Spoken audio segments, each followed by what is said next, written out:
With an annual undergraduate population of just 7,000 students, it really is amazing to think that Marquette University produces so many quality people that make a really big impact across the nation. We are a basketball show, so we will focus on those that make an impact in the NBA that have come through the basketball program at MU. Two of those players, Wes Matthews and Lazar Hayward, have made the jump, and as they went to LA to go on one of the biggest stages here at the Staples Center, we went with them. And we also stopped by ESPN studio with Neil Everett. Marquette Basketball Weekly starts right now.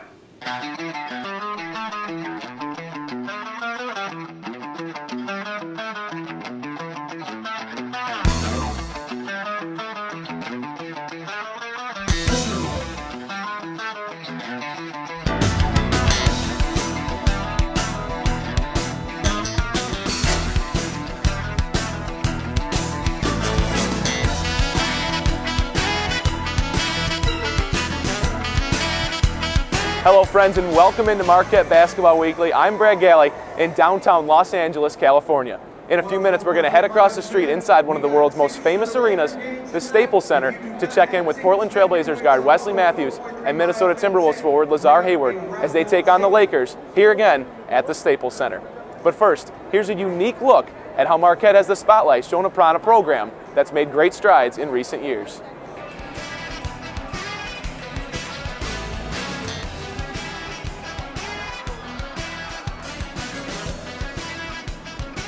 Have you ever wondered how Marquette highlights make ESPN SportsCenter? Stu Mitchell, producer of the live 1 a.m. Eastern show, and Neil Everett, anchor of the same broadcast, explain what makes a Marquette game worthy to run on ESPN's flagship show. Last year Marquette was great, and they've been on a great run over the last several years. It's Big East ball, which certainly sells for a national show. Marquette's always high in the show because for the most part they're playing Connecticut, Syracuse, or just Marquette itself. That it's a relevant program, that it matters to people all over the country, whether it be getting ready for bracket pools or setting up the Big East tournament or whatever. Once they get conference play, everybody in the Big East, especially the top, 5, 6, 10 deep teams, Marquette always matters. Fair enough, but what's the key to calling a good Marquette highlight?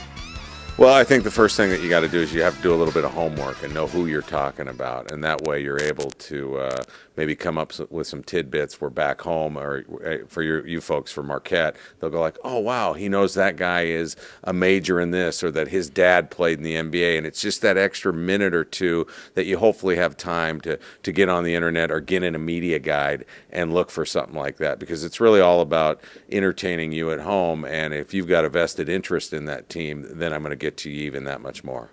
For Neil Everett, the name Dwayne Wade means Marquette, yet his most vivid memory of the artist formerly known as Flash came not when he wore the blue and gold or Miami red, it came in black and white.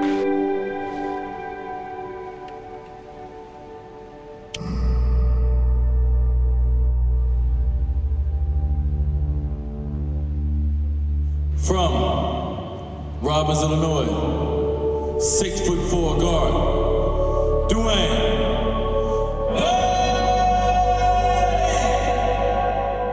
The thing I really remember about Wade after he left is the commercial when he climbed up, into the PA box, and they said from wherever he was, Dwayne Wade! And that's really what I remember of him more than anything else, more anything he did collegiately, anything he's done pro, any commercials he's done with Chuck Barkley. It's that one moment, because it was just it seemed so personal for him, and I remember trying to incorporate that into a highlight a few times. Buzz Williams has done nothing but been successful when he's at Marquette.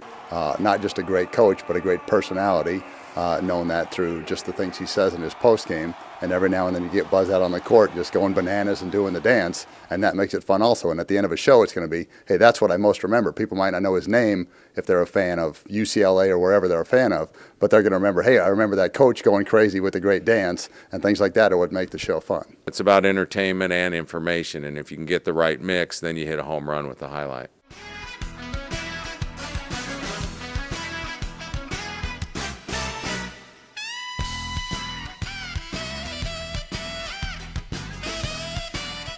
On June 25, 2009, Wesley Matthews heard the name of 60 players picked in the NBA draft. His name wasn't one of them, but it turns out that night was the fuel in Wesley's ever-pumping engine, as he would later sign with the Utah Jazz and hear his name called in every NBA arena in the 2009-2010 campaign. A hard-working year of diligent work proved that Wesley was an NBA star. He signed a 5-year, $34 million deal with the Portland Trail Blazers this offseason. Our Chris Gaulke now with a man who's enjoyed plenty since that fateful night in June of 2009.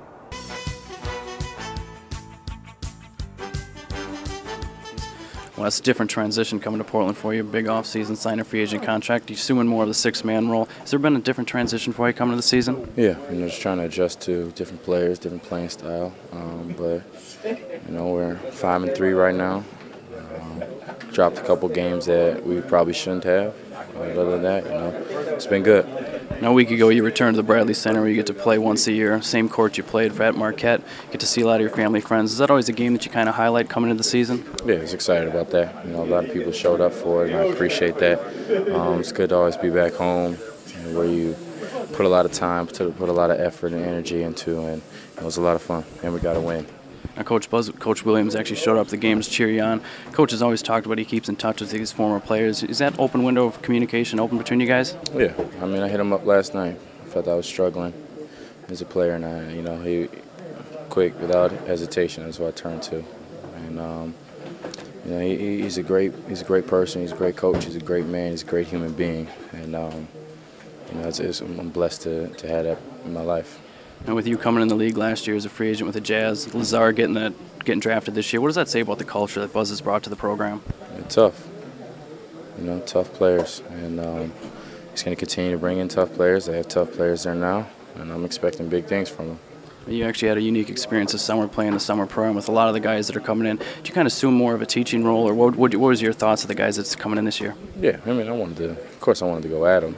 I wanted to, let them know that they're still not better than me, but of course, it's my alma mater. I love Marquette, bleed blue and gold, always will, always have, and of course, whatever knowledge I can pass on to them, I'm going to. Was there a certain newcomer that kind of stood out in playing with them, either someone that was on your team or someone you played against? I like Dave Singleton. He's not going to be able to play this year, but he's tough, he's gritty, he knows the game, and he's real skilled. And kind of give us a season outlook. Where do you see Marquette going this year? Where's the Final Four this year? Where the Final Four is. All right, Wes, thanks for your time. Thanks, man.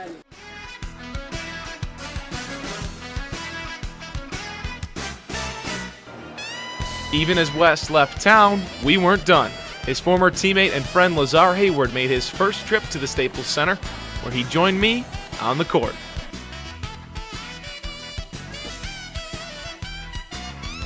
So Lazar, last year at this time you're preparing for Centenary. Now you're playing on the Staples Center court here against the Lakers.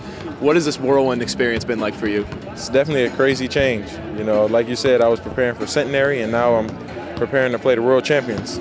So it's definitely like night and day. It's definitely been a whirlwind, but I'm just trying to have as much fun as I can, and I'm just trying to learn as much as I can at a very fast pace.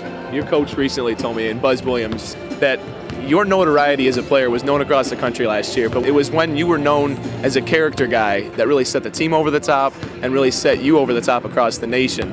What does it mean to know that your skill set impressed scouts, but it was the fact that you were a character guy that made people so attracted to you and Lazar Hayward as an NBA player? It was very, very easy having, a coach like Buzz Williams. And for me, being a great person was just, listening and learning to all the coaches that we had, with Aki and Benford and Buzz and Autry, all those guys, they do a wonderful, wonderful job of just helping us become better men, better citizens, and better role models. Like I told you before, Buzz, he doesn't talk to us about basketball. It's always about life. It's always life lessons. And, I've just always been a really, really good person, and I'm smart enough to know that I don't know everything.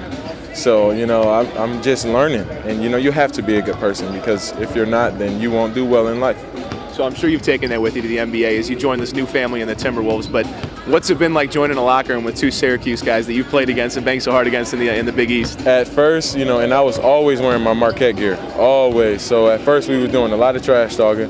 And, they got the best of us, but we held our own against them. So I was able to talk some trash to them, but they definitely know that, whenever we played them, it was going to be a tough game. So we had a lot of fun with that. One of the guys that I'm sure you look back on with your great memories, one of your best friends, Jimmy Butler.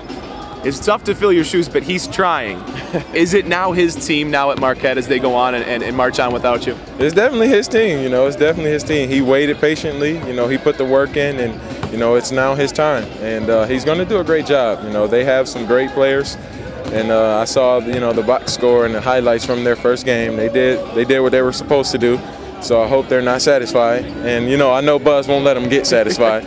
So Jimmy's going to do a great job. You know, he's just like me. He's just a great kid, and he wants the best for his teammates. You're like the tough older brother telling them that you don't want them to be satisfied. You've left them with so much. We talked to Wes Matthews recently, and we said, what's your expectation for this team? He goes, well, where's the Final Four this year? Because that's where they're going.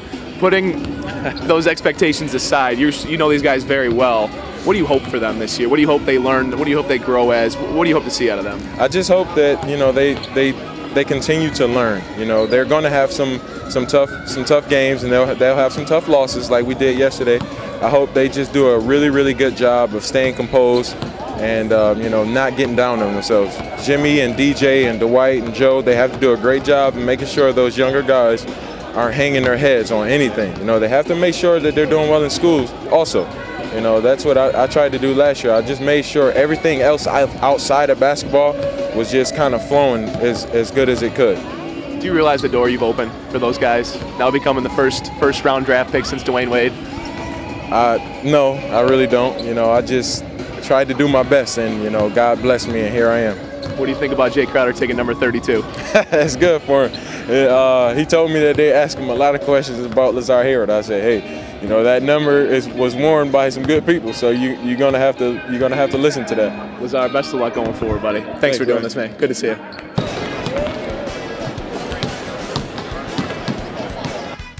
Wesley Matthews and Lazar Hayward both entered the very intimidating boxing ring that is the NBA with few people in their corner.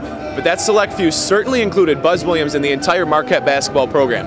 It's precisely why Wesley and Lazar both wear their Marquette pride on their sleeves, and more importantly, keep the culture of Marquette close to their hearts. That'll do it for this edition of Marquette Basketball Weekly.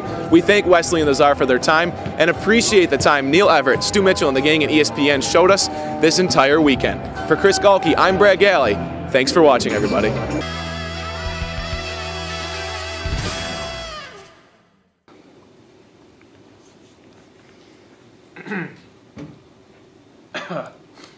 Neil. Oh, it's you again. That must mean Marquette Basketball Weekly starts